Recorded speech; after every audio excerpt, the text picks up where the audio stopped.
What's poppin', everybody? Hello and welcome to Popcorn Culture. My name is Ben Carlin and I am your host. Here with me today is my brother Jay, who will be in every episode. That's me, brother Ben, here back again for another excellent episode of The Pop. Do you think we'll talk about something really cool and splendid today? I mean, I feel like we usually do. I feel like we will certainly... My prediction is that at some point we'll start talking about a thing we plan to talk about and then immediately veer left into uncharted waters. Yeah, that's almost exclusively and absolutely how Right. the show works at all Exactly. times and always. So Yeah. we don't even know where it's going to go. Right? That's part of the fun of it. Speaking of, I Yeah. actually think that there's like an interesting social phenomenon that will apply nicely to the exact example that I'm going to give, which is the movie The Social Network. Yeah, okay. Which is the story of like a young Harvard Mark Zuckerberg in the process of Inventing Facebook. Social media. And of course the movie very famously has like Jesse Eisenberg, and he is going up against The Winklevoss twins. Yes. And I feel like throughout the course of the movie, you're sort of like Mark Zuckerberg, at least the depiction, in the film is certainly like one of these like house type of people, like House MD, the TV show. Like the TV show. Yeah, like where it's like clearly brilliant, but also probably like difficult to talk to, Right. Maybe Socially inept. maybe, yeah. But like at the same rate, and tell me if you disagree. I feel like you are still kind of like rooting for him versus the Winklevi twins, who are like big and muscular, and they row crew, and like there's two of them. Yeah, it is an interesting like setup for the movie because especially at least when the movie came out, Facebook was like very, very popular and like Yes. like I was on it all the time. Whereas like interesting, like if it came out today, I'd be curious as to what my relationship with it would be because like I don't get on Facebook almost at all. Like I think my picture on Facebook has been unchanged for like 5 years. It's a picture of me holding Luke and we have matching Hawaiian shirts on, and it's like from before the twins were born. Oh, wow. So, like that's how long it's been since I've updated it. I think my cover photo features the whole family as we are now, but that might be getting a little outdated as well. But yes, when the movie came out, it was like Facebook was extremely popular. I probably checked it 15 times a day. Right. Yes. And I thought of it as like a really good and cool thing. Yeah, no, of course, and so that's sort of the thing. Is like you are watching like this thing that in the moment as of release was such a phenomenon, like out there in the real world, and so you're sort of like like Facebook, and like he's doing it on his own from his dorm room, and like the big famous like legacy Harvard students are I mean it's weird because they present it like it's this sort of dorky, inept guy who's not very good at anything and has never had like anything handed to him against these guys who have just had like their whole life laid out ahead of them and they've never wanted for anything or whatever. But like also they're all at Harvard. So it's like no one's really scraping by, I don't think. They're all probably destined for a nice measure of opportunity, if nothing else. And then it's like they go through the whole situation. You sort of feel bad for Mark the whole time as the movie's unfolding, but like at the same rate, it's not like his enemies, the Winklevoss twins, don't have a little bit of a point. Like they're not necessarily wrong. Well, so here's where the quandary I was going to pose for you, because I think it's so interesting, is in the real world, the Winklevoss twins are in fact real people, and they did end up winning a settlement with Facebook or Mark Zuckerberg or whatever, where they were awarded some hundreds of millions of dollars or something like that, which they then invested in a app called Coinbase, right? Which is basically like probably the premier consumer market for cryptocurrency, right? And for at least a beat there in like 2020, 2021, when like the crypto market was just going absolutely like berserk, and like the numbers were, I don't know, it was just ridiculous, like how much value everything had all at once. It's interesting to me because you've got like this idea of like Mark Zuckerberg being like this innovator, and he was able to understand like what was going to make Facebook cool, and like to not have ads included on Facebook, and to have it be exclusive, and you have to have like that Harvard. Yeah, like the .edu or like, whatever. Yeah. Like there's all these like, like whatever. It's like he's got it figured out. And so the thing I keep thinking about though, because I for whatever reason, I just find this endlessly fascinating. And I think cryptocurrency as a conversation itself is just interesting. Just to speculate, like even whenever I talk about it here on the pop, the thing I'm really hoping for is just marking what my perception of it was at different phases of time. Oh, sure. So you can go back. So like 50 years from now, it'll be like, what did I say? What did I think? Yeah. Like, was I close? Yeah. Like what was I, circling the same thing with like AI. It's like, oh man, who knows what's on that front? Right. You could have any conversation about it. And it's like I heard somebody talking, I think it was John and Hank Green were talking about AI the other day. And they were like, right now, some people are making predictions. Some people will be right just because something will happen. And it's like, it's not that they're any more accredited or have any more weight or any more like knowledge about what could happen. It's just something will happen. Right.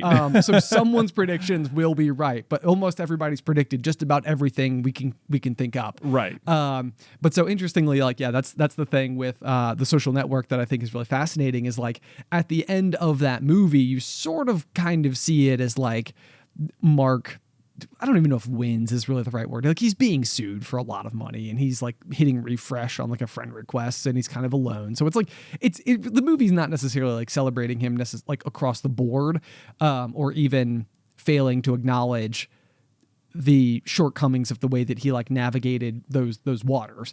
But the thing that I think is interesting is that like if you're to fast forward like 10, 20, 50 years or something, and cryptocurrency ends up being a big deal, it seems like there's a greater likelihood that while the Winklevoss twins like lost that fight, they would have like ultimately won the war or something. Oh, right. Like, like they would go on to like surpass. Like it is hard to imagine surpassing Facebook's ability, like, net worth. Right. Yeah. But it's huge. Right. Yeah. And somehow it's like they may have still figured out the thing that would go on to do it. Right. Like, like what if they had actually just won and assumed control of Facebook? Then, how would that have changed anything else? I have no idea. Yeah, right. I have no idea. And it also occurs to me as we're talking about this, I know that we've talked about Facebook so many times here on the pop, and I'm like, why is it so interesting to me? It's like, I can't tell if it's because it's like an empire that I've watched literally rise from nothing into it at its best. And now we're almost on like the tail end of, not even on the tail end, just like on the other end of its peak. Right. And you're like, oh, this is interesting. Or are we? Or are we? Who knows? Will it be the case that like Gen Z is also just like, man, you know what's awesome? What my parents think they're too cool for? Facebook. No, it's definitely not going to be Gen Z, but it could be like Gen Alpha or something. The next one. Yeah, right now, like, it's like we were that like targeted demographic for when it was emerging, and you're right. Like, it's so weird because like, you give Mark Zuckerberg so much credit for like inventing it and being the guy there, but it's like if he didn't, like, it does feel inevitable that Facebook exists. Like, maybe it's not always called Facebook, but like social media was coming. Well, like there is no way almost around it. It's not like, oh, if Mark wasn't here, imagine if he just hadn't made Facebook, then like we wouldn't even have social media. Would we have Twitter? It's like we'd have different versions of all those things. Sure. But like it would all still exist. Like it would all still happen. Yeah. Like MySpace happened and Friendster happened. Like the building blocks were there. Someone was getting there. Yeah. I mean, social media did already exist before Facebook did. Yeah. Like I was already on MySpace when I first heard about Facebook. Right. So it's like, like this was becoming a thing in some capacity. Yeah. It was just a question of like where it would ultimately end up going. But like similarly, I just heard somebody say the other day that like we made the vinyl record version of an episode of The Pop for like one of our exclusive quarterly merch things. And like that was kind of fun because it's like, ooh, like a vinyl record, it's like that's so like vintage or old school, or like such a like analog version of music. And I heard somebody tell me the other day that they were like cassette tapes are making a bit of a comeback at this point in time. And I'm like, cassette tapes, huh? Like the small little bricks of plastic. Like that, Yeah. they seem so much less cool to me than vinyl. But like I wonder if if our parents are like, you guys might glamorize vinyl more than we do. Like Right, we grew up with vinyl. Like we don't see it as an unbelievably cool thing because it was just like we watched it like rise and fall. Right, like there was vinyl and then it got replaced because better things came out and those were tapes, and then the tapes got replaced because CDs came out, and then the CDs were replaced because the digital came out. Yes. Like what? Maybe there wasn't. Maybe these things are. If they were better, they wouldn't have been replaced, right? Yeah, exactly. Yeah. So it'll just be interesting to see like if cassette tapes end up having like another round of like being in vogue, followed by like compact discs again, and it's just like fashion. All of a sudden, it's gonna be like it's like oh my gosh, like I have a shiny CD. Like it's like I installed a CD player. I found a vintage one, installed it in my car just so I could have it. What would be like the vintage CDs that you would want to own that could suddenly like be valuable? Like I feel like immediately what comes to mind, and I don't know why, is like Britney Spears CDs. Britney Spears definitely seems for sure. Like I just like she had like such like iconic like I don't know, CD covers all the time. Who sold the most CDs? Would be an interesting question. That is such an interesting question. Yeah. Like, is that a Googleable? I wonder how quickly we could find out. Okay. Because like you'd have people who were coming out and were popular like as CDs got popular, and you'd think it would be them, but then you have like really famous bands like the Beatles or something, which must have also sold a bazillion CDs just because people wanted to hear their music on this new format. Right? Right. Yes. Oh, okay. Man, this is a very interesting question. It feels like it would have to be like a 90s star. It does feel like that. And this is the thing. Like I'm seeing like list of best-selling music artists of all time. Right. And it's confusing because it's like, are you just saying like on the basis of whatever platform they were using to distribute music at that time, or is this accounting for CDs? Because I said CDs and it does show up as the Beatles. Interesting. As being like the topmost, followed by Michael Jackson and Elvis Presley. Okay. I mean, those are all very big contenders, obviously. Yes. Yeah. We go without saying that all of those would be in the conversation, followed by Queen, Madonna, the Rolling Stones, Pink Floyd, Frank Sinatra, Elton John, and Led Zeppelin to round off the top 10. Okay. Eminem in 11th place, which I was like, wow, that's pretty impressive. Man, okay. All of these people are obviously big contenders for it. But yeah, that is interesting. Yeah, like who would have? Yeah, okay. I wonder if that is just the answer. It's just the Beatles. The Beatles sold the most. Right. But then the other question would be, okay, so then if you sold the most CDs, it would also mean that there were the most of them in circulation, therefore making them also probably less rare. Right. Yeah. Which is another one. So you need someone who's like really popular, but like didn't have tons out there. Or became extremely popular, like had an album. So like for example, for whatever reason, Green Day popped into my head because I think it was the first CD I ever remember like taking out of the case from Dad's collection, putting in the CD player and like listening to. It was Green Day's Dookie. Yeah. But I wonder if it would be the case where it would be somebody who had a CD that came out while CDs would have been the primary mechanism for listening to music, but then gained even more fame after the era of CDs and into MP3s. Oh. Because then they could have an iconic album that maybe didn't sell that well on CD, so there's fewer in circulation overall. Okay, you know who'd be a great one for this is, I think because of I think Kate Bush. Yes, because of Stranger Things, right? Yes. So that's a great example of one, because then it would become a piece of Stranger Things memorabilia. Right. Yeah, Running Up That Hill by Kate Bush would be a great example of this, because she would have been popular in the 80s. So certainly there would have been CDs made of her music. Right. But she would have been a little past, this is all me guessing. I have no idea about Kate Bush's discography or anything. Sure. I am guessing that she would have been like past her peak in the 90s, but here in 2022-23, as of Stranger Things coming out, would have had this massive resurgence in popularity, and thus the rarity to own an original one of her CDs would be it like today that still worked would be pretty cool. It'd be so limited. If you own one, let us know. Yes, that would be very interesting. Yeah. For whatever reason, I am just positively obsessed with this concept. Like I like even growing up, I remember like everybody talking about like the '69, the iconic '69 Mustang, from Ford, and it's like that's like the ultimate car collectors, and probably not. This is probably, I'm sure, like more vanilla if you were to get into like true gritty car collectors. But like people recognize the significance of that particular model year car. Yeah. And I remember growing up and like seeing all the cars around me and thinking like, well, there's no way in the world like this thing our mom's Dodge Sport minivan is going to go on to be like some kind of like iconic, like the Volkswagen Bug. Not the Bug, rather the bus. The bus is what I'm thinking of. Okay, yeah. Do you know those like the yes, kind of like I a know flat exactly. nose from?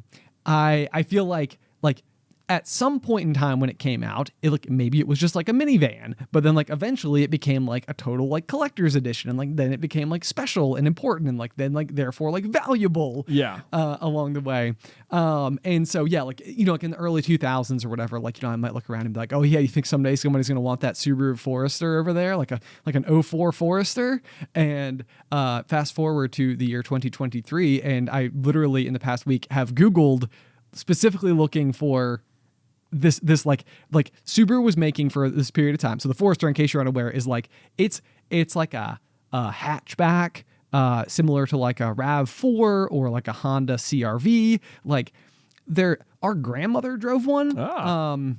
They're not exactly the type of like sports car that you would like covet. In the same way as you would like the '69 Mustang, which is like the beginning of American muscle cars, and has this really cool body shape, and it's the Mustang logo itself is just really cool, and all the rest. Did you look up a Forester? No, I was looking up I was trying to find the minivan we had growing up. Oh, okay. And I wasn't sure exactly what the actual like model and year number on it was. Okay. Do you know? I don't know. I can't remember what year it would have been. I want to say it was. My guess is that it was. I thought it was like a Chrysler minivan 95 Sport. Yeah, I would have said a 94. 94. Because I remember it had like the stripe on the side. The stripe, the pinstripe. Yeah, the pinstripe. You gotta pay extra for that. Well, for sure. You want to be like the cool mom or whatever. I have no idea, but that's Ask Mom, so you can look that up. I know. But yeah, fun fact about that car is that we had that car we had this like white minivan growing up that was that we drove around in forever until I think like 2001, and it finally got replaced by like but it just got updated to this like candy apple red minivan that had the DVD player that we watched so many movies in. The infamous one. Yeah, that one. But before that, there was the white one, and I remember like we'd gotten rid of it and we'd replaced it with the red one, and then my wife, Beth, her first car that she drove to high school every day was the same minivan that we used to own. It blew my mind seeing it. It was like, no way. You'd get in, it had the same seats, and it was like, whoa, this is like stepping into the past. It was so weird. Wild. Yeah, so her family had the same minivan, and they had just not replaced it yet. And so that was so weird that was like the Beth drove the same car that we used to have. It was a sign. It was a sign. Yeah. Oh my gosh. But yeah. So anyway, back to my Forester, because I just think this is endlessly. I think it's interesting. But so there was like this period of time where Subaru was making the Forester, where they were literally putting one of their sports car engines into the Forester. Okay. So very, very randomly, it was the Forester, and it was the XT trim. Okay. Is what it was. And the XT stood for turbo. Oh, gotcha. Because it literally had a turbo in it, and it was a manual, and it could do 0 to 60 in like sub 5 seconds. So it was like a total sleeper car. Like if you were to pull up to it like at a traffic light or something and have like one of those like little like you'd be like, oh yeah, like look at this thing, a little hatchback, and then it could totally book it. It could totally zoom. Yeah. Which I am personally obsessed with. Like I love the idea of a car that doesn't look fast, that is fast. Yeah. Even though I don't personally drive fast anyway. But my first car was a manual, and so like as I've gotten older, it's like one of these things like I desperately like want to go back to having a manual, just because I just think it's that much more fun to drive and everything.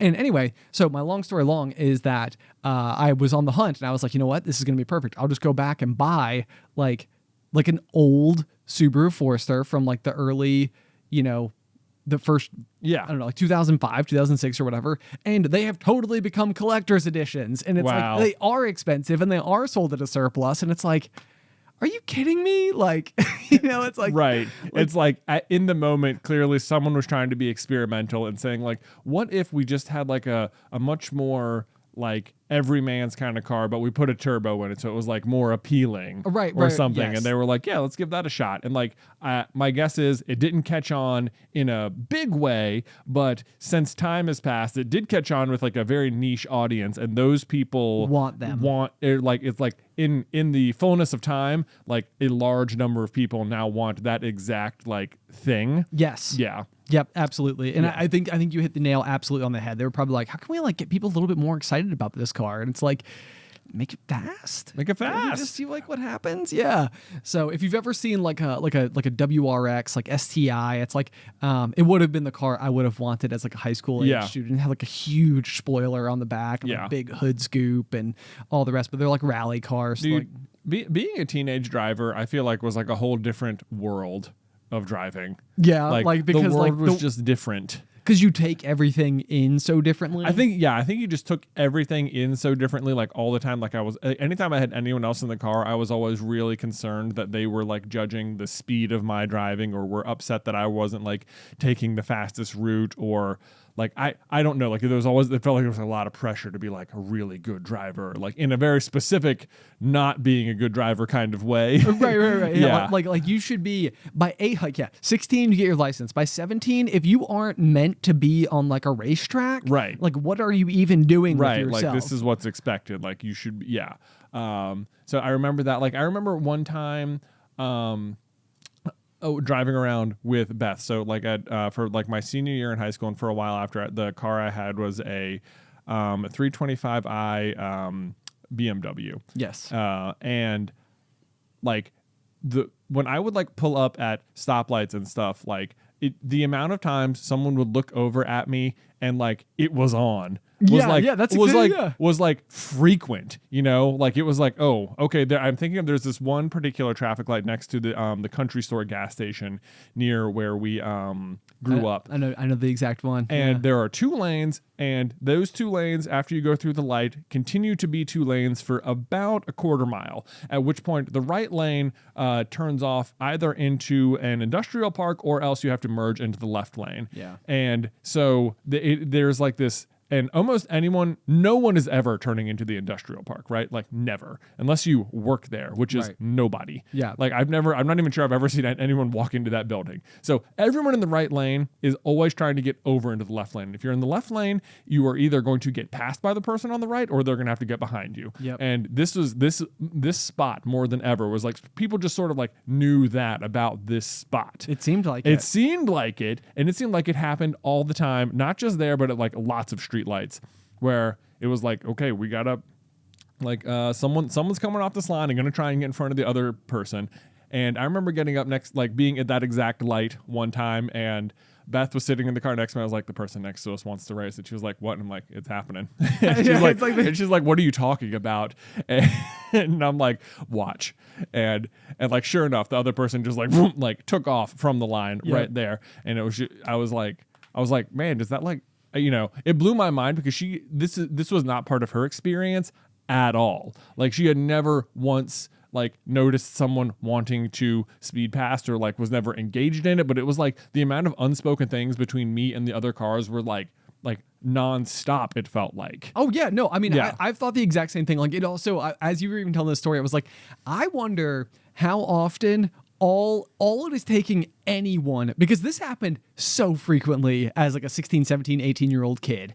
And I was like, how often was it the case that like I was turning and making eye contact with a fellow driver, and all it took for some other human being to want in was that like head turn. And it's like, hand on the wheel, and you like look over and it's just like, it's on. But like, yeah, it just seemed like it just was like, that was a reality that was happening. But this doesn't happen in my life But now, it doesn't happen now. Ever. I know. Yeah. I'm like, was it happening, or was I just making this up? Or like, you know, was I filling in a lot of blanks in my head that were not there? Right. But then it also felt like, or was I like, or was I like manifesting it in some fashion by like, you're right, like turning your head over and checking, like if you like know, like I don't want this person to pass me. And so you like look over and like see if they're paying attention. Was that like enough to prompt them to be like, oh, okay, well, all right, I am going to pass you now or something. Oh yeah. Like what nonverbal communication was happening that was making this happen? That's what I'm saying. It's like, is this spark like secretly hiding and like all anybody wants at any point in time is for somebody like, want to race? Yeah, I know. Like, because you're right, it doesn't happen at all in my personal, like never. This does not happen. And I'm like, yeah, so the question is, you're right, were we prompting people into racing or was it not happening at all? Yeah, honestly, in this exact same spot that you were describing, I do remember one night in particular where this happened, and it was I was in the left lane, so I basically was just going to be able to drive straight the whole time, and the guy was in like a huge lifted like truck with like the exhaust that comes out of the truck bed and like blows black smoke. I think it was a diesel. Sure. But I remember it was nighttime, and same thing, you know, sort of like came off the line. Like I used to always describe these as like the 35 mile an hour race, because I think really at the end of the day, for the most part, like I was never actually going to go like ripping through like a neighborhood at like breakneck speed or something like that. You know, because I do think that there was probably like some like limit or whatever there. But I do remember that, the guy was in the right, and he basically was like right next to me all the way up until that industrial park turn that you were talking about. And then he came ripping past me to come from the right, like turn lane into my left lane, so that it was like, then you're just on like a 2-way road, and coming in the opposite direction was a cop. Wow. And that cop literally, because it's a huge area, because like huge trucks pull into the industrial park. Yeah. So it's a big, wide area. That cop literally did a Fast and the Furious 180, like drift turn, lights on, ripping at us. And I was like, well, that's it. Oh, man. It's like, I will never drive a car again. And then the truck saw it. And so he just immediately, like a next right turn, just books it like through like a gravel parking lot, and goes like scraping off into like this. Like he fled? He fled. What? And I was like, I don't know what's going to happen here. I don't know what's going to happen here. And so it seems like that behavior would prompt the cop to follow him. Which is what happened. Yeah. And I was like, oh my God. So that might be like the end of the line for me. It was just like, okay, I was too close. I was too close. Like I flew too close to the sun and almost got burned. So I'm just going to go ahead and settle into cruise control. Yeah. Like that's it. Okay. We survived and that was it. Okay. That was it. Yeah. Not worth ever chancing that ever again. No, it was not. All right. Anyway. Dang. Okay. While we're on this topic of like whether or not things in the past really happened or if we were making them up. Yeah. I have I feel like I'm in the middle of like a Mandela effect today. Okay. Where I am like, it is blowing my mind, and I'm like so frustrated because I was looking up something earlier and it was yielding opposite results of what I remembered, and I was like, there's no way. I'm just not finding it. It's so unlike you. I know. I was like, this is so annoying. Like it is bothering me because I'm like my memory is like so surely correct about it, and it's like clearly the search results online are like, no, they're not. Like it was different. Okay, so do you remember while we were growing up, it was like, it would have been like first, second grade. I'm not even sure if like you might have even been too young, but I remember being in the library with like my first grade class, I think. Maybe, yeah, first grade sounds right. I don't know though. And they wanted us to like vote on like one of like 4 books for like, you know, the best illustration or something like that, or best pictures or something like that. Yep. And of course, everyone just votes on like whatever is the funniest one or whatever is the best story or whatever. But of the 4, I remember the one that won was a book called Catzilla. Do you remember Catzilla? And so I say pictures in this book. Instead of pictures, it was more like photographs that had been clipped and like put together with like big cat that had like, and then there was like mice that were the ones fighting Catzilla, and like the cat was really big, and they like drew in like a city landscape, but then had like an actual photo of a cat and actual photos of mice, and had like, you know, manipulated the art so it looked like they had like, you know, were sitting in tanks or were shooting lasers or whatever. You know, sounds like a great book. I know. I can tell you're really Do you remember Catzilla? I don't know if I do, but what you're describing feels rememberable. Mm-hmm. Yeah. But I don't know. Did you find Catzilla? Okay, well, so because I remember thinking this book sort of stuck with me throughout time because like as a first grader or whatever, it was so obvious that Catzilla was like the best one that read to us because it featured like your big battle with mice and tanks and it was so cool, and the other ones were just like regular kids books that had like hand drawn things. It was just I don't know. It wasn't wow. They weren't Catzilla. In much. Wasn't Catzilla. So I remember it like overwhelmingly like the entire grade, all the classes all picked Catzilla or whatever. But then like as time went on, it occurred to me that like it didn't actually end up winning whatever medal or whatever thing it was. Okay. Like by the actual publishing company or whatever. But it occurred to me like looking back that like we as kids thought this was cooler than like the people who were like the actual adults who were voting on making it. It was the like decision. Yeah, and it was always like maybe it wasn't as cool as like I thought, but I always was like, no. Our first grade class opinion of Catzilla was the best one was clearly correct. Right. Because it had lasers and mice driving in tanks shooting a giant cat. Okay. And amazing. At the end of the day, it probably should be first graders who are making this decision. Exactly. Like they're the audience. But it was like one of those times where it like occurred to me like the target audience clearly liked one thing a lot more than like what actual adults really thought was the best like illustrations or images in a book. And so I've always remembered Catzilla for that because I've looked back and I'm like clearly maybe we didn't have very good taste as first graders, and now we have someone in the office, Kangaroo Cat, and I will frequently like call her Catzilla. Okay, yeah. It's like I will say that out loud, and it's like, and it is because of that book so in first grade. I am referencing it. Okay, right? Like it is. I have thought about it. It is like popped up in my thoughts periodically throughout my life. Are you about to tell me that Catzilla doesn't exist? Ben, let me tell you something. I went to go Google it today, and like it did not pop up, and I was like, "There's no way. There's no way Catzilla isn't real." And there was a different book that looked kind of like it called Cat Kong, and it clearly was like sort of in the same vein.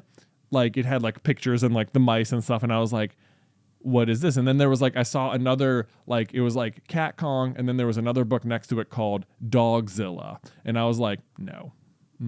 So I looked up Dogzilla, and like Dogzilla is like it, like the dog in question looks very similar to the cat I remember, and it's like clear. It is so clearly what I'm actually remembering. My gosh! Is like this is what it was, but I'm like, it was not Dogzilla. It was Catzilla. Oh my gosh. There is no chance it was always Dogzilla. Dogzilla sounds stupid. Catzilla makes so much more sense. It's fighting mice. What is going on? And it's like, and I'm like, could it have been Cat Kong? Is that what I was remembering? And I'm like, no, I've never even heard of Cat Kong until today. Those words have never existed in my brain together. Like somehow, like how have I misremembered Dogzilla as Catzilla? I do remember this. Yes. Do you remember it now, Ben? Oh my Are you gosh. looking at Dogzilla versus Catzilla? It's such a pleasantly derpy little dog. It's so derpy. The whole thing is derpy. But like it is like driving me wild today that I'm like, this cannot be. There's no way there's no way I would misremember Dogzilla as Catzilla my entire life. This like, is shattering my whole universe right now. I cannot believe I didn't remember this. Okay, yeah. Look, oh my gosh. I can smell the book. Yeah, sure. Now that you're saying there's it, no it's doubt. like, oh, that's weird. But do you remember it as Dogzilla or Catzilla? I don't even know. It is like I remember these books being there, and it feels exactly. Like, it feels like the type of thing that the librarian was kind of mad that the school board approved. Right. It's like they're trying to teach you about like books and stuff, and they want you to they put Catzilla there as a test to like see like to assure themselves that the kids won't vote for it, but then they do. And then it's like I remember like at every book fair, it was always very prominent because it was like clearly a good selling book. I mean, how could it not be? How could it not be with a title like Catzilla? How it could not be was that it was actually called Dogzilla. And I'm like, this is just one of those like simulation confirmed. Like there's no it. I don't know what to tell you other than like, I cannot fathom how I could have misremembered it my whole life when I liked it so much as a kid and have like thought of it as Catzilla and call somebody in the office Catzilla, and it's not real. Right. It's not there. It's like the prompting is all, it's also unusual, yeah, because the fact that you call Catzilla means that you were literally like making a direct reference to a misremembered piece of your childhood. Yeah. Which is very odd. Yeah. Yes. So anyway, does anyone else remember it actually being Catzilla and not Dogzilla? Or am I like losing my mind over it? I must be, because it doesn't exist. I don't know. It's like, I don't know. But also please just go look up Dogzilla, because it is like a fever dream of a kid's book that is hilarious. It's really, really, really, really odd, because like this is, I think I asked you like probably a couple months ago now on the pop, actually, when like in Inside Out, like Bing Bong's memory is like erased. Like the question was almost like, if the parents were to show Riley a drawing of Bing Bong, would that like bring it back top of mind? Like, is there a way to like recall something that's already like fell into the den of like whatever? And this to me feels like a memory orb that was in like the field of all the gray old memory orbs that are like dissolving, and somehow one of the like little jelly beans just like parachuted its way down there and like threw it back up to and like threw it in front of the thing. It was like a little dusty, but we remember it. Yeah, we'll keep this one. I feel like I had Dogzilla in my Batman backpack. Yeah. Like you remember Dogzilla? I must be. Oh my gosh. I mean, I feel like I remember the cover of the book. Yeah. I mean, clearly it's on it. Clearly is there. This is very strange though. And it's especially strange coming from you, who I think has such a like almost infuriating level of recall. So thank you. Yeah, I think. Yeah, no, absolutely. Now it makes me wonder whether or not those pegs were behind our chairs at our childhood home. Oh, you and Mom have had this debate for probably the past. This is another great example of the another like Mandela effect, because like I remember so there was in our childhood home behind, like the whole house had like basically one hallway sort of going through the whole front, like bottom floor, where you could open the front door and look directly through the house at the back door. At the back door, yeah. Right, like you would walk through, and like on the left was the living room, and on the right was the TV room, and then you'd cross through an archway and you'd be in the kitchen, and you could walk through the kitchen into like the mudroom, and the mudroom led to the deck. Yep. And like there was like one straight shot, and so as a kid, it was like a very good straight line that you could run from one house to the other. Oh, so fun. Yeah, so fun.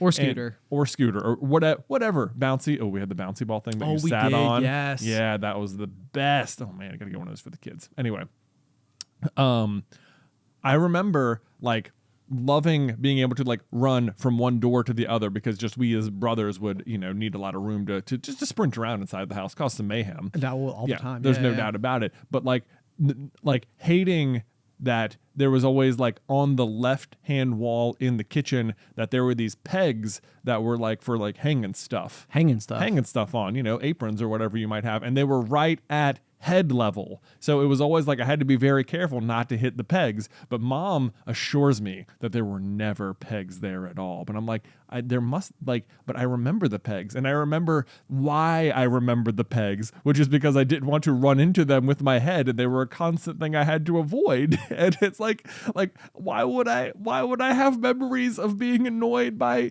like not wanting to hit the pegs if the pegs were never there? And I don't know, but like you go back in the year in Carlin and look at our dad did all these like videos of us as kids and would turn them into these awesome family movies, and they were called The Year in Carlin. But you can see shots of the kitchen from like when we were kids, and it's just like there's no pegs back there, and I'm like I don't know what but it's not just that I think they were there. It's that I have like rationale surrounding my memory of them. Like that's why I remember them, but they weren't there. Apparently. So it's just like, I don't know about it. It's like, I have to believe Mom, because there's video evidence, and she probably knows what was in the kitchen better than me. Right, yeah, considering as the adult. Yeah, like her house. I know. I'm like, was there like a day when something was like hung there that I'm remembering? Or I don't know. Yeah, the only other thing I can think is that like halfway through the kitchen on the left-hand side, there was like a set of cabinets where like all the Tupperware and stuff like that was stored. It is entirely possible we could have just like run into that.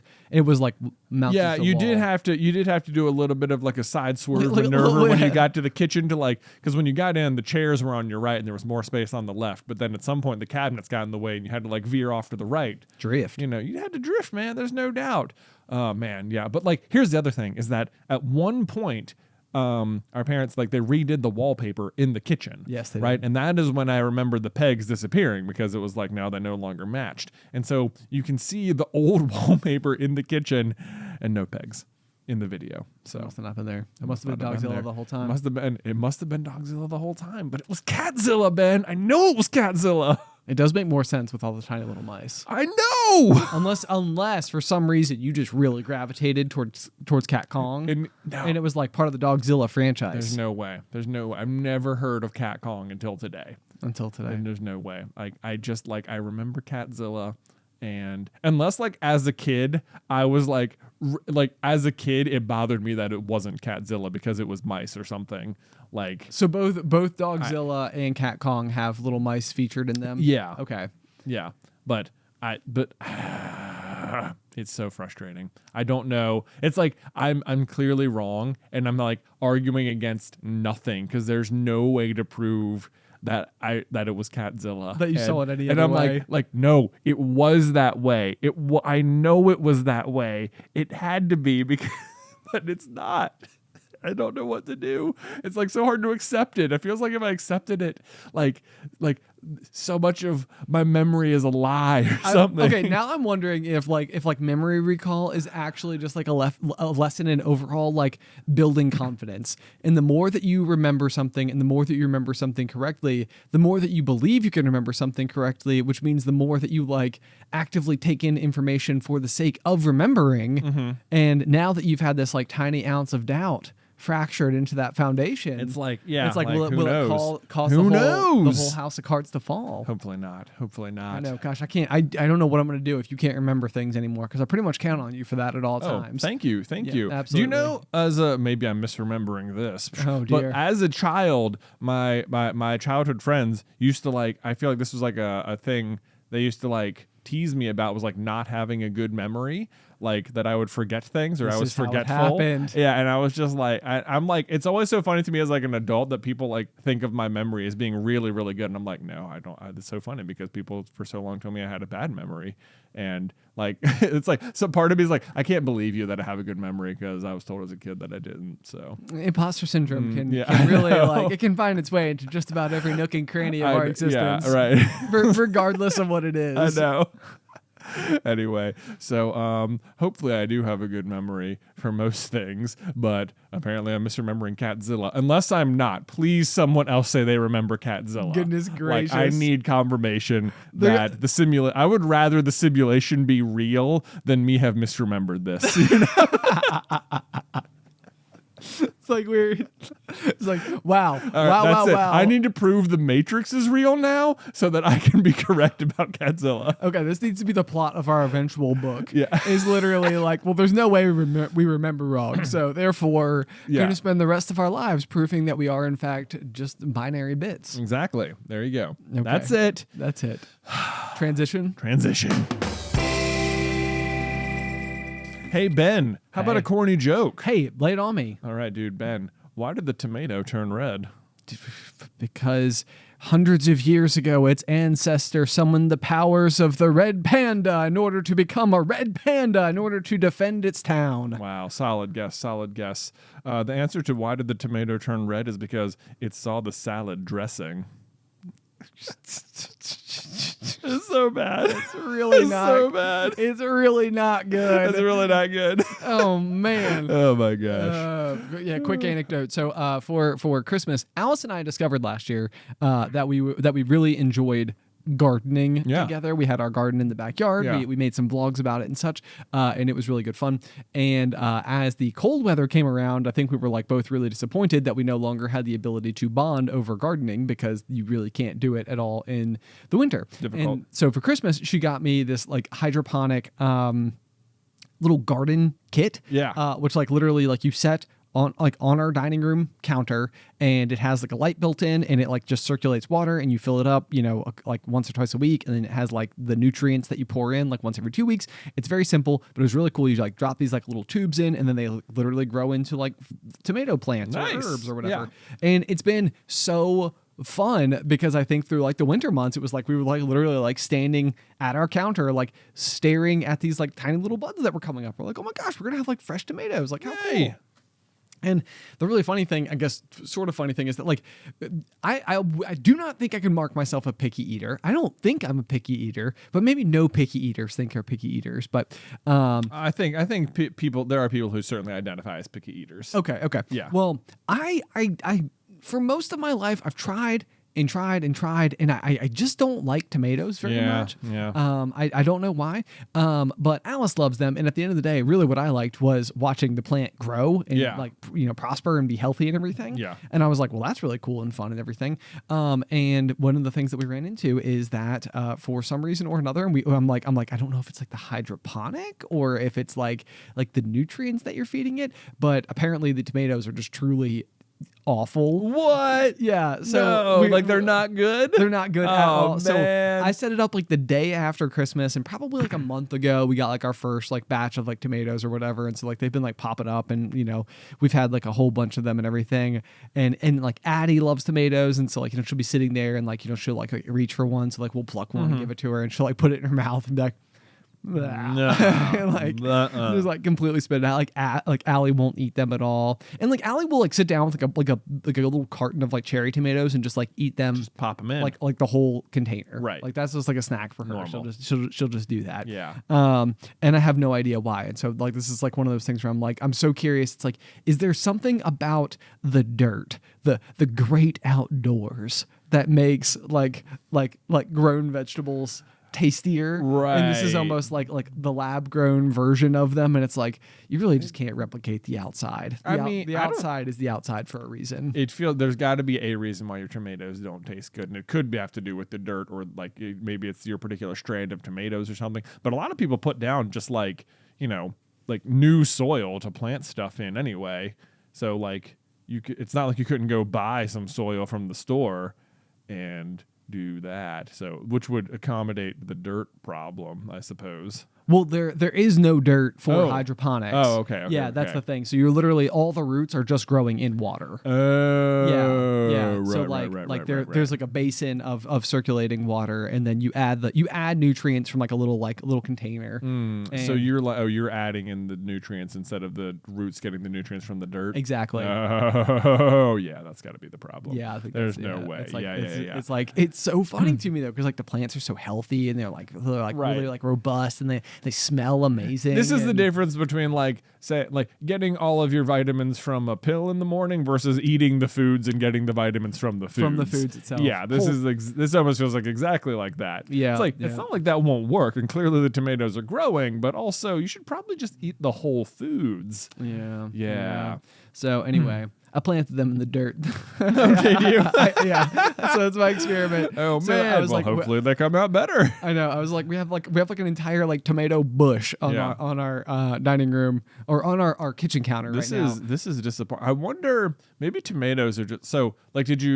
Did you grow anything else? Like, did you do like we did like mint, basil, do the seasoning? What am I trying to say? Herbs. Do the herbs taste normal? The herbs do taste normal. Okay, they're a lot better. Yeah. So we've made like some cocktails with the mint, and we've made like bruschetta with the basil, but not with the tomatoes. but not with the tomatoes. No way. Yeah, they're like Allie like will not eat them.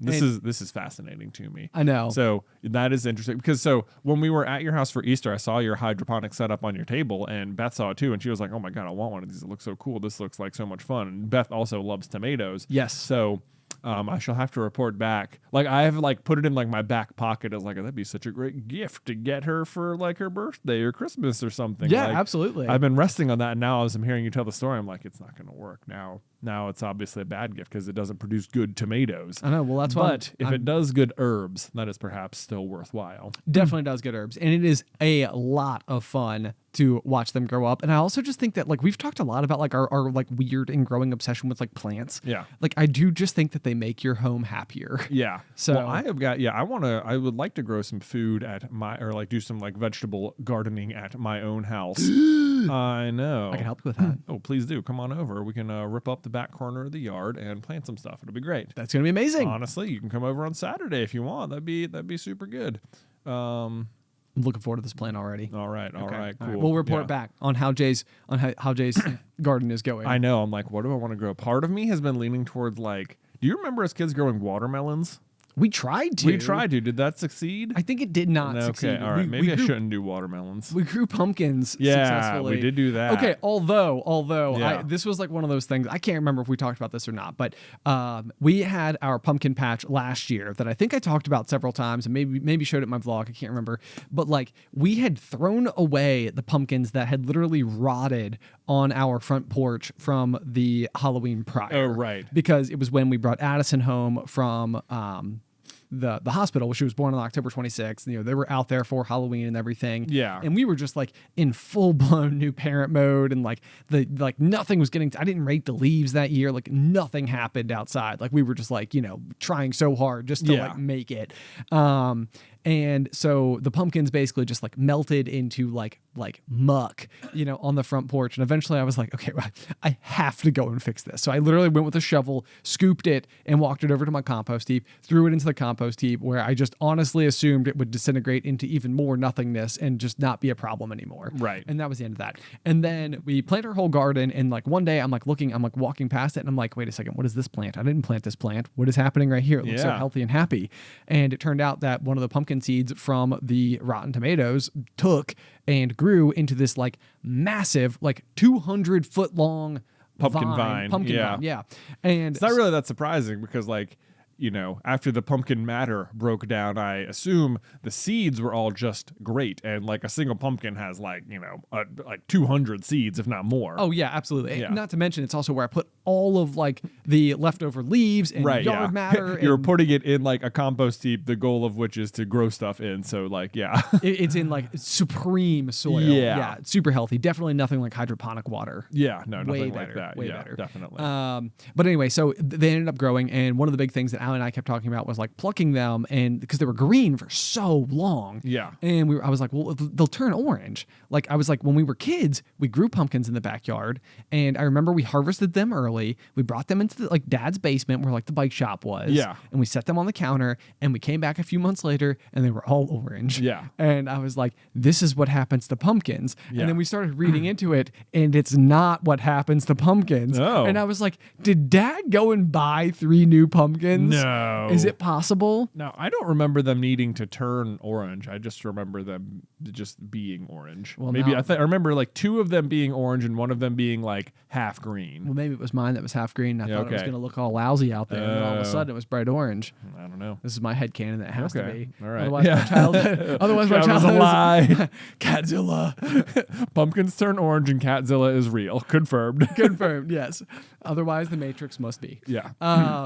Anyway, so long story long on that one is do pumpkins turn from green to orange after they've been plucked? Also, would you grow pumpkins? I feel like that would be messy. I have thought about pumpkins as well, specifically because like, yeah, as kids, I remember growing the pumpkins, and I remember the fun thing about growing pumpkins is they have these tiny little vines on them. Yes, they and do. they would like wrap themselves around like a blade of grass, and you could go take the vine off the blade of grass and then watch it redo it. And it was like so cool to me that you could like, you never think of plants as being really in motion that much. But this was like a thing where you could like watch a plant move, which doesn't happen that often. Right. I just thought that was super fun that it would just like wrap itself around a little piece of grass there, just like grabbing on. I know. It was like, I'm not going anywhere. And that was always cool. So I've thought about that as well, but those are less harvestable and you can't like eat them. as much. Sure. So I've been trying to think exactly what I asked Luke if we could grow something, what we should get. And he said corn, and I was like, that's not bad. We don't have a ton of room for corn. It feels like when I think of corn, I think of like a field of corn or like rows, and this would be like, not that much room for that. Like 12 feet. Yeah. So I'm like, maybe not corn. I've been then like Beth likes tomatoes, which would probably work, but like I don't like tomatoes, so I want something that like I can eat too. Oh yeah, naturally. Yeah. So I've been sort of maybe leaning towards like peppers or something. Oh, peppers are good. Yeah, because peppers feel like people successfully grow peppers. I don't think they're like that high maintenance, and they'll just grow and they'll just do their thing, and that would be, people then I can eat them. Yeah. Yeah. So maybe peppers is or what potatoes. I'm thinking. Or potatoes are good. That's a good like thing with the kids too. You go dig them up. Yeah. Hey, nothing like getting in the dirt. Yeah, right, exactly. Well, maybe I can do potatoes in one corner and peppers in another. Welcome to Carlin Brothers Gardening. Yeah, welcome. Here we go. Let's go. Because last summer, if you'll recall, I tried to do sunflowers, and that just had. This is my other thing. Like, what if whatever I grow, I'm just like it's probably just gonna get eaten by the animals, and that would be no good. Then I'd be all upset. But our pepper, like if you grow like spicy peppers, they feel like they're unnatural to turn because like the animals don't want them, right? Because they're hot. Okay, so one of my favorite things about Addie right now is that like she doesn't have a great baseline for when something's going to be spicy. Sure. And so like we'll like order like Indian food or something like that. And sometimes it is a little bit spicier. And so like if you give her like a piece of the Indian food, which she does very much like, it only depends on like if they mix the batch. Like there's not a whole lot of like consistency to the intensity of heat from our Indian place. Sometimes it's like scorch your mouth, and other times it's just like completely mild. Right. And so we did give her Indian one night, and when she ate it, she just stuck out her tongue and like clawed her tongue. I was like, poor Addie. What a sad way to try to get rid of the spice. Yeah. Because it didn't work. Yeah. Hot. Man, I remember taking Luke to an Indian restaurant when he was like 1 year old, and we said, we got like extremely mild everything because we wanted him to be able to try it. And we just got like chicken tikka masala, and he loved it. Yes. Like, was like literally just eating the sauce with a spoon, had it all over him. It was just like, so that was so fun. Then it was like, he was like, oh, Luke will always love chicken tikka masala. And it's like, now I think if I got it for him, he'd be like, no, I don't want this. And whatever. Like, no, I know you like it because I watched you spoonful, mouthfuls of sauce into your face. I've seen it, child. I know it. I know more than you. I remember, okay? The pigs. Catzilla. Yeah, exactly. It's all coming full circle today, it's isn't all it? coming. It's all about memory, man. It really is. All about memory. Goodness me. So speaking of spring, I feel like you're in like J heaven. I feel like at the moment because spring cleaning is the foot. Yeah, no doubt. How is that going for you? Oh man, yeah. So yesterday morning, we spent a good portion of the day, not just morning, doing some cleaning in the boys' rooms. Oh boy. Yeah. Well, it's all like this weird, like we are.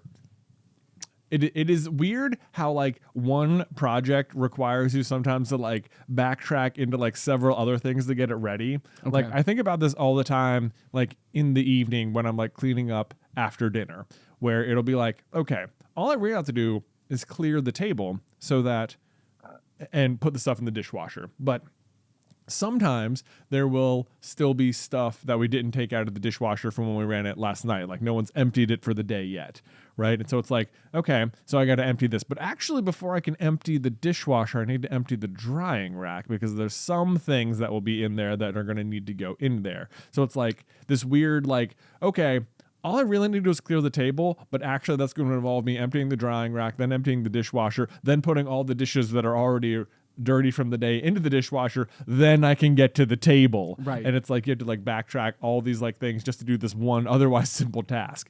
So the real task I'm trying to get to is potty training Nick and Nate. Got it. Okay. Right? Came out of left field. It came out of left field, right? So that is what we're aiming for. That's like we're getting there. And we've started like sitting them on the potty some, like getting them used to it. We're reading them like the potty books and stuff. But it's like part of potty training means like once they make the transition, they need to be able to they need to not be in cribs, because if they're in cribs, then they cannot get out of bed to go to the potty. Got it. Right. Yep. So part of potty training means getting rid of the cribs. Okay. Right. So we have the beds that we are going to put in their room. This is in the house. More layers than an onion right I now. know. Yeah. So like we have the beds we're going to do, and they require assembly. And it's like, okay, but so I want to put the beds in there because we need the beds to be in there before they're potty trained. Right. But in order to put the beds up there, I need to like move these giant heavy boxes from the garage and from the living room up to their room. But I really can't even put them in the room while the room is messy. And I really can't even and not only that, but we need to take the cribs out of the room because they will be in the way, and you can't get them out of the door the way it is.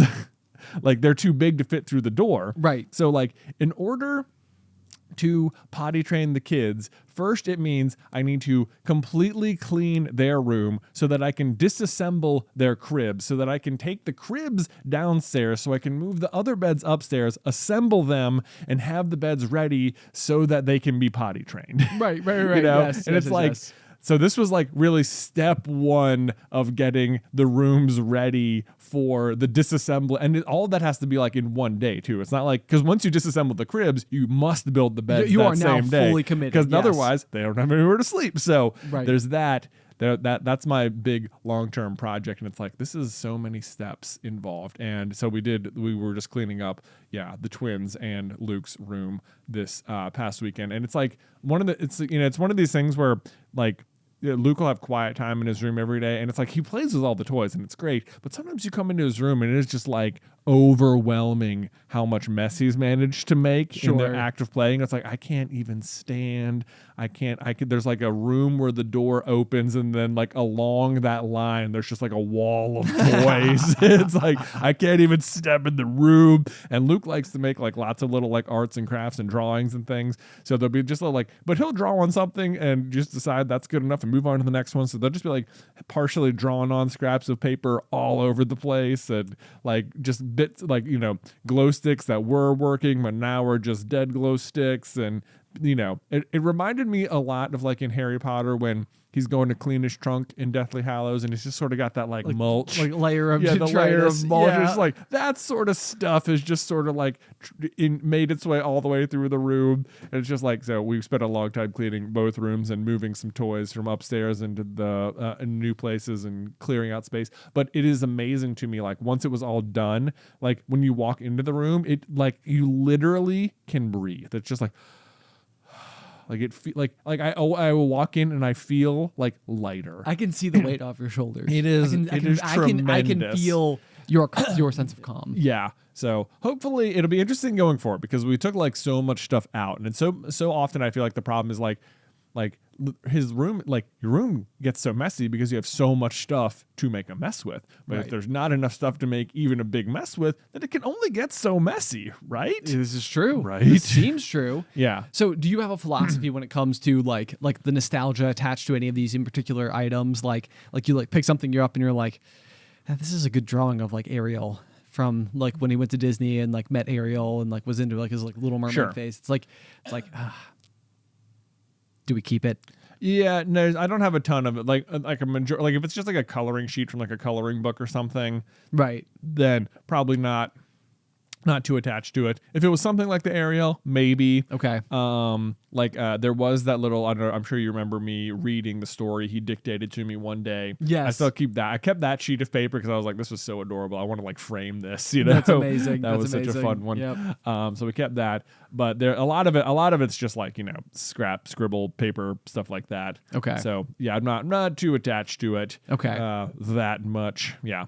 Yeah, it's a very interesting. I remember when we were kids growing up, and I've actually frequently thought that this would be like a good regular thing to get into while they're young. But like when we went to elementary school, we would have like a pizza box. Yeah, and like a portfolio. Like a portfolio pizza box, yeah. And I remember I wonder if mom and dad still have them, maybe not. But like I remember for a long time, you could go into like their basement and you could see like our stack of like Ben in kindergarten, Ben in first grade, Ben in second grade. And it was just like all of my pizza boxes with like my various, like finger paintings or, like Christmas like card that I made or like a Mother's Day something, like Right. they put all of like the little things in there for you to keep in like a safe place forever and ever and ever. And they're fun to go back and look back, but I also have no idea. Like I feel like I am oddly like not very, given the fact that I feel like our whole job revolves around like delving into our nostalgia. Yeah. I don't know that I'm like actually the most nostalgic person when it comes to stuff like that. Like, Yeah, I 'cause, don't I have a mean, big attachment to them. It's curious what you would like decide you wanted to keep, because it's like if I looked at stuff I made in like kindergarten now, like I don't think I would even remember having made it. Right. Like I don't know what effect it would have on me as an adult to be like, oh, I had this or something. Like I can see where if you were the parent and like you helped the kid make it and there was something like you guys did together, like that would seem maybe more like, yeah, I would want to remember this. Sure. Like maybe just as the parent, but like, I mean, Luke will come home from school like every day with a new craft they made. Right. And right. it's like, I don't feel like this is going to be meaningful even by next week. Sure. Sure. No, No, that's fair. That's fair. Okay. Yeah. Okay. Okay. We do have like a portfolio like thing where if there are things we want to keep, we will put them in there. The But permanent it's- record. Yeah, the permanent record. Yeah, no, not so much. But Man, why was that such a thing? I don't even know. I'm sure we talked about this before, but like when we were kids, I feel like permanent record was like in every cartoon, every TV show, every like piece of messaging ever was like, it'll go on your permanent record. yeah, I And it want to was just- say it was very much in the show. Doug, the assistant principal, that was like his catchphrase. Okay. Almost. Yeah, Yeah. I think that is what generated a lot of it. But also like I don't even know what that. Yeah, like what was that supposed to mean? But yeah, what is the permanent record? Does that exist out there somewhere now? Can you Yeah. look up my permanent record? Yeah, I don't know. I don't think so. I don't think it's like a real thing. I would love to know what was inside of Yeah. it. It'd be so interesting to go back and be like were there any moments? Because like every moment I ever got in trouble in middle school and high school and everything, my suspicion is that I would have a very vivid memory of it because it was like not a frequent occasion. So it usually meant that like whenever I did mess up, I usually messed up pretty big in like a way that was kind of like, oh yeah, there's no getting that out of my brain. It would not surprise me if like your school had like, a manila folder per child, and anytime you like had to be written up by like the nurse or you got in trouble or something, they just put that piece of paper in that folder. That way, like And- you could see like a pattern of behavior. Yeah, maybe you can make like a pattern of behavior, but I can see that maybe transferring up from like your elementary school to your high school or something, but I cannot see it existing past high school right. in like any sort of meaningful way that could like come back to haunt you as an adult outside of things that were like so bad as to have involved like the actual law Right, or right, something. yeah. But could we call our high school and be like, do you have it? Can I come? Could you hunt down Can- your can- your permanent can record? can I hunt down Your my permanent record? Can I get the manila folder, please? I doubt it. Man, if I could get it, I would read everybody what was on it. Oh my I'd be like, gosh. it'd be so interesting. Mine would be so boring. Just nothing at all. I don't. Yeah, no, like no I don't. information whatsoever. Not very much. I can't imagine. Yeah. I'd be surprised if there was a lot of information about me in there. That's like part of you. Like what I want to know is like, what did your teachers have to say about What you? were that would be so much. Like, no, you can't have it. Like, you kept a record of me that I am not allowed to see. Right. Yeah. That I is am not allowed to see it. my own permanent My record. own stuff. Yeah, like come on. Why wouldn't you have access to it? I don't know. Yeah. know. Anyway, so interesting things. Yeah. What would be on your permanent record? Be sure to let us know. Otherwise, guys, as ever, thank you so much for tuning into this week's episode of The Pop.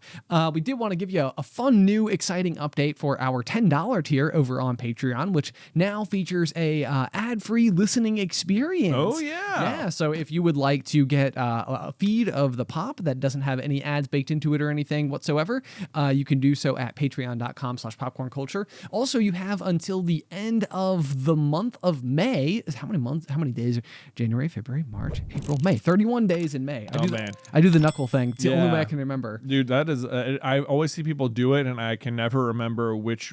Like I know that it alternates based on the knuckles, but I also can't remember which knuckles mean 31 and which like indents don't. Well, I guess February is probably a good anchor. I think right? that is the anchor for me. Yeah. So Yeah. it's mostly just like January is like the top one. So 31. So all the peaks must be 31s. Yes. Yep. So Yeah. January, February, March, April. Yep. Anyway, so you have until May 31st if you'd like to get in on the quarterly merch for Q2 of 2023. Yeah. There's a whole bunch of numbers and words and stuff. As a reminder, that's going to be one of our all-time favorite coffee mugs. It's made by a company called Deneen. Each individual mug is handmade, like individually hand thrown and spun by like an actual potter. They are going to be like a mint color with the popcorn culture emblem right in the middle. They are already in production, and there is a limited number. So if that's something that you're on the fence about and want to get in on, just be sure to again head on over to patreon.com/popcornculture and select the exclusive quarterly merch tier. Yeah. Otherwise, guys, as ever, if you have any feedback, you can send it over to popcornculturepod@gmail.com. And until next time, Pop.